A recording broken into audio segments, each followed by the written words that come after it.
है, नमूने के लिए एक एक लेकर आया कि इतने राजा हैं, ऑर्डर्स बुक होंगे, बाद में माल सप्लाई करें। अब तो परशुराम जी को इतना क्रोध आया, फरसा उठ गया। बस अब जनी देव दोष मन लोगो, कटुवादी बालक बद जोगु, सुन कटु वचन कुठार सुधारा, हाय हाय सब सभा पुकारा। और परशुराम जी ने जो फरसा उठाया, लेकिन वाह, लक्ष्मण जी क्या बोले, महाराज समझ गया क्या दर्जा 2 का भी गणित आपको नहीं आता है। पर परशुराम जी बोले युद्ध में और गणित से क्या संबंध? का गणित में भी कुछ अंक काटने होते हैं और युद्ध में भी मार काट होती है।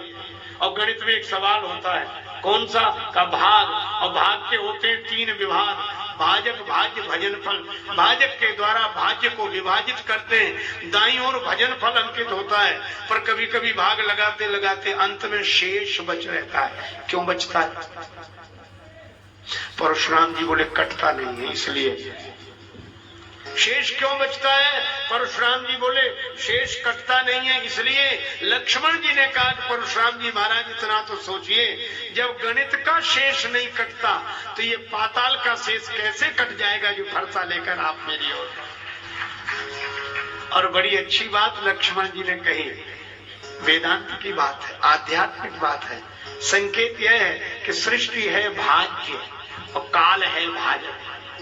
काल के द्वारा सृष्टि विभाजित हो रही है, लेकिन एक ऐसा शेष तत्व है जिसे काल भी नहीं काट पाता।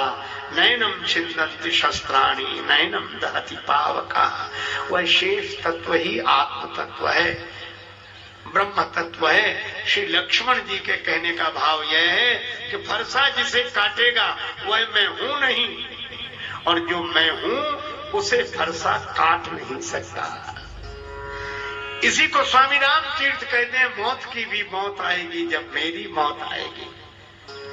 श्री स्वामी राम तीर्थ जी की ही वाणी है, खंजर की क्या मजाल के एक जख्म कर सके, तेरा ही है ख्याल कि घायल हुआ है तू। ये फरसा काट नहीं सकता मुझे, और जिसे फरसा काट सकता है वह मैं हूं नहीं। मैं अखंड हूं, अनंत हूं, शेष तत्व हूं। हाँ, बाकी सबको काल छोड़ नहीं सकता।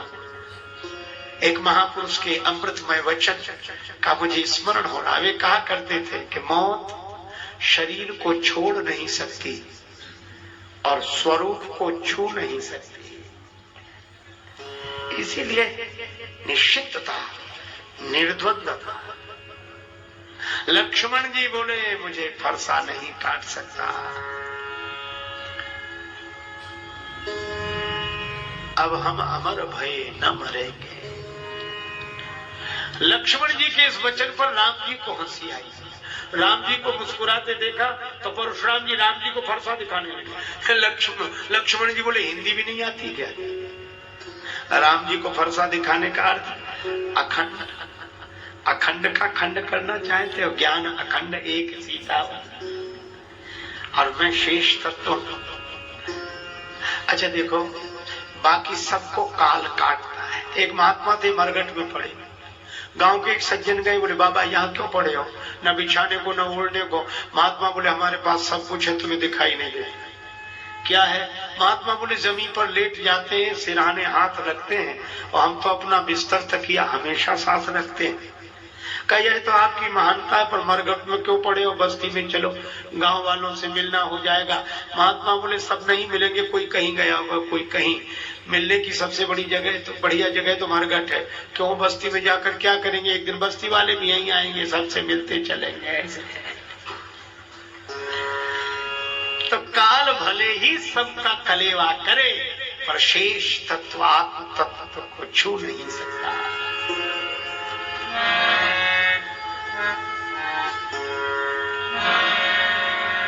अब तो बड़ा क्रोध आ रहा था। एक दिन ब्रह्मा जी बड़े क्षुब्ध होते हुए कैलाश पर्वत पर गए। माता पार्वती से प्रार्थना की।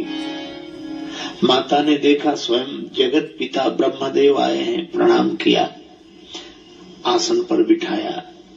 कुशल मंगल की चर्चा हो ही रही थी। ब्रह्मा जी बोले हम बड़े परेशान हैं। परेशान? क्यों और किससे?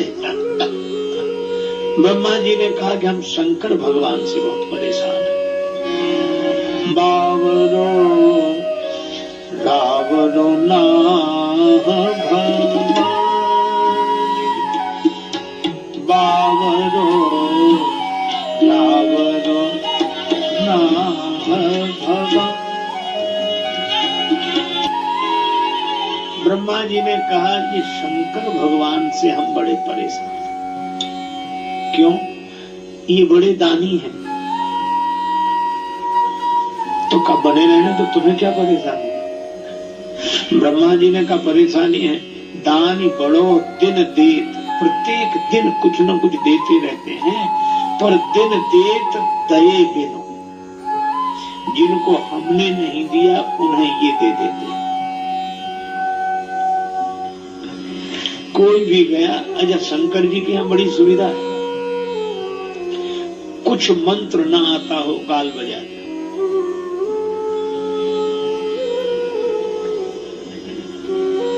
गाल बजाने से प्रसन्न। अच्छा जो प्रसाद कोई ना स्वीकार करे वो शंकर जी को आग धतूरा जो चढ़ाना। अच्छा और इतने ऑर्डर दानी द्रवत पुनित हो रहे, बड़ी जल्दी प्रसन्न हो जाते हैं। एक बार शिवरात्रि का पर्व सभी लोग जाग रहे थे, तो चोर ने कहा हमारे लिए तो बड़ी समस्या, दूसरे किसी गांव में जाने लगा। रास्ते में एक मंदिर मिला, सोचा विश्राम कर लें, 2 क्षण के लिए बैठ गया। मंदिर भी उसे मिला तो शंकर भगवान का। अब मंदिर में भी क्या मिले, चारों तरफ खंभे, ऊपर छत, बीच में शिवलिंग।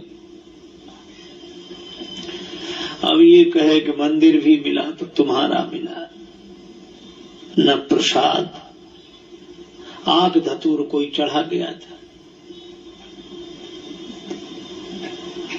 अब राम जी का मंदिर मिला होता तो कुछ वस्त्र मिल जाते, मुकुट मिल जाता, धनुष बाण मिल जाता। श्री कृष्ण भगवान का मंदिर होता तो कुछ मुरली मिलती, कुछ न कुछ तो मिलता, पर शंकर जी के यहाँ तो कुछ नहीं।